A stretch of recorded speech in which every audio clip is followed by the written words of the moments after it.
नमस्कार दोस्तों। प्राचीन समय की बात है। एक नगर में एक साहूकार रहता था। उसके पास धन दौलत की कोई कमी नहीं थी, लेकिन संतान न होने के कारण वह उसकी पत्नी बहुत दुखी रहते थे। साहूकार भगवान शिव का परम भक्त था। वह प्रत्येक सोमवार को व्रत रखता था, शिव मंदिर जाकर विधि विधान से पूजा करता और संतान प्राप्ति की प्रार्थना करता।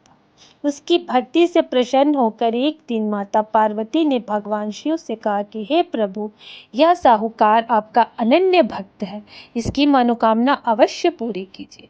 भगवान शिव बोले, हे पार्वती, इसके भाग्य में संतान सुख नहीं है, फिर भी तुम्हारे आग्रह पर इसे एक पुत्र प्राप्त, परंतु उसकी आयु केवल 12 वर्ष की।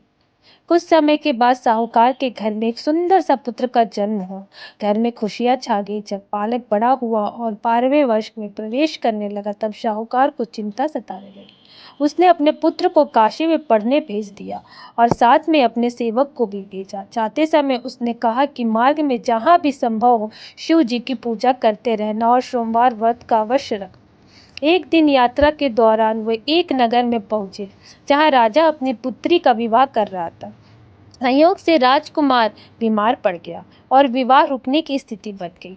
तब लोगों ने साहूकार के सुंदर पुत्र को देखकर उससे अनुरोध किया कि वह राजकुमारी के साथ विवाह कर ले ताकि शुभ कार्य पूरा हो सके। विवाह संपन्न हुआ, लेकिन साहूकार के पुत्र ने सच्चाई बताई और आगे की यात्रा निकल गई।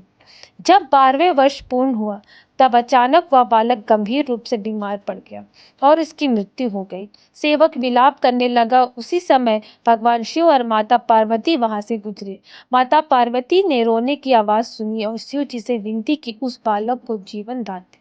भगवान शिव ने कहा, यह वही बालक है जिसकी आयु केवल 12 वर्ष थी। माता पार्वती ने पुनः प्रार्थना की, हे नाथ, इसने और इसके पिता ने पूरी श्रद्धा से सोमवार का व्रत किया है, कृपया इसे जीवन प्रदान करें।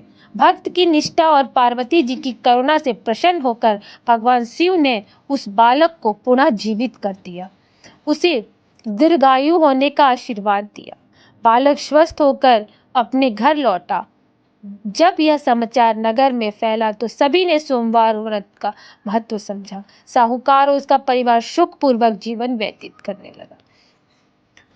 जो भी श्रद्धा और विश्वास के साथ सोमवार का व्रत रखता है तथा भगवान शिव और माता पार्वती की पूजा करता है, उसी सभी मनोकामना पूर्ण हो जाती है। दाम्पत्य जीवन सुखमय होता है और संतान तथा सौभाग्य की प्राप्ति होती है। आपको अगर मेरा कहानी अच्छा लगा हो तो सब्सक्राइब, लाइक जरूर करें।